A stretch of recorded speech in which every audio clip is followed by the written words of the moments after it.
Hi everyone, in this video I'm going to show you how we can split cells diagonally in Microsoft Excel as you see here. Let's do it. Just select the cell. First you have to increase the height. Okay. Then select the cell, right click, format cells, go to borders. From here you can add the line like this or like this. It depends on you. I put it like this. Great. You can change the thickness of the line. You see, the type depends on you. Also, you can add different color. For example, this color.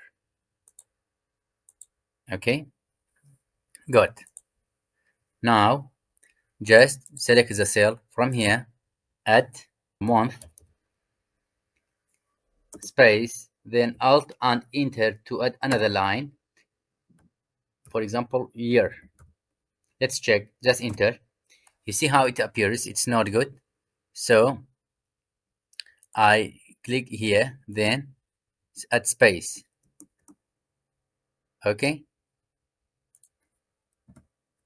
Month, year, month, year. That's the way to split a cell diagonally in Microsoft Excel. If you found this video helpful, like it, leave a comment and subscribe. Have a nice time.